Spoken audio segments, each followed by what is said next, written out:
को रसूलुल्लाह का उम्मती कहते हो तो इस वीडियो को लाजमी देखना और आगे शेयर करना। बड़ी आसानी से तूने मुंह फाड़ के कह दिया ना कि कातलाने हुसैन शिया थे। हम बताते हैं कौन थे। कत्ले हुसैन का ऐलान करने वाला और हुक्म देने वाला यजीद मुआविया का बेटा था, और मुआविया अबू सुफियान का बेटा था, और अबू सुफियान हर्ब का बेटा था, और हर्ब उमैया का बेटा था। लो हमसे सुनो कातिल का शजरा। जिसे उसने करबला में सिपा सलार बना के भेजा था, उसका नाम उमर इब्ने साद था, और वो साद बिन अबी वकास सहाबी का बेटा था।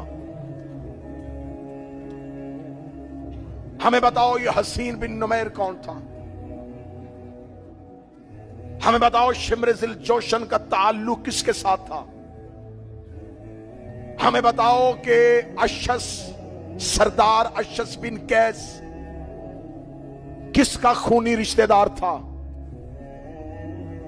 तो कातलाने हुसैन का तो शजरा खुला हुआ है।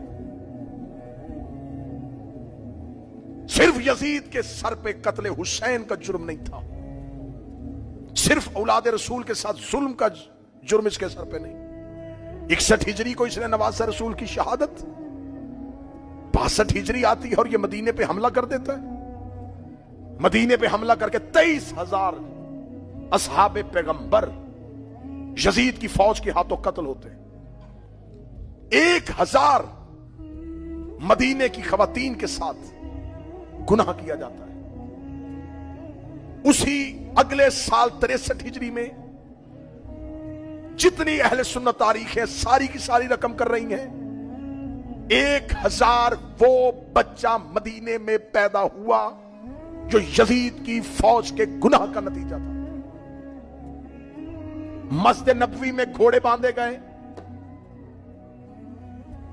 मस्जिद नबवी के अंदर असहाबे पैगंबर की लाशें सड़ती रहीं, खाना काबा के गिलाफ को आग लगाई गई। ये सब कुछ क्या शाम में बैठा हुआ एक शख्स कर रहा था? चलो वो तो शाम में बैठ के हुक्म दे रहा था। कितना बड़ा कलेजा चाहिए मुसलमान होके काबे के गिलाफ को आग लगाने के लिए? कितनी बड़ी जुर्रत चाहिए ला इलाहा इल्लल्लाह का इकरार करने के बाद मस्जिद नबवी के अंदर किसी को कत्ल करना?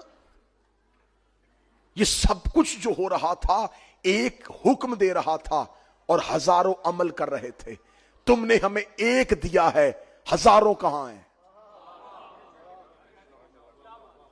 आज शबे आशूर है, हम हुसैन के हिस्से में हैं। हमने पूरी दुनिया में गालियां सुनते सुनी हैं, हम पिस के रह गए हैं। तुमने हर दौर की हुकूमत ने हमें दीवार से लगाने की कोशिश की है। हम तुमसे पूछते, तुमने 1400 साल से सिर्फ एक शख्स सामने किया हुआ है, यजीद यजीद यजीद, कान पक गए हमारे। बताओ उसके हुक्म पे अमल करने वाले वो हजारों कौन है? उन हजारों के नाम तारीखों में क्यों नहीं आ रहे? फिर वो 1,000 बच्चा जो यजीद की फौज के गुनाह की वजह से मदीने में पैदा हुआ, मुझे किसी रिवायत में नहीं मिला कि उसी साल किसी ने मदीने के बाहर गड्ढा खोदा हो और वो सारे बच्चे उस गड्ढे में फेंक के दफना दिए हो। हां, सबने लिखा कि हां ऐसा हुआ था, 1,000 बच्चा पैदा हुआ था। इसका मतलब वो 1,000 बच्चा पैदा हुआ होगा तो वो बड़ा भी हुआ होगा।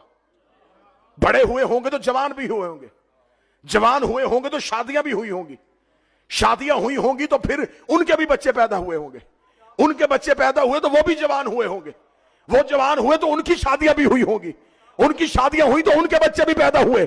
तो इसका मतलब है कि नस्ल 1,000 से चली थी, लाखों में पहुंच गई होगी। तो अब अगर कोई लाखों में से एक यजीद को बाप कह दे तो हमें फिक्र ही कोई नहीं है।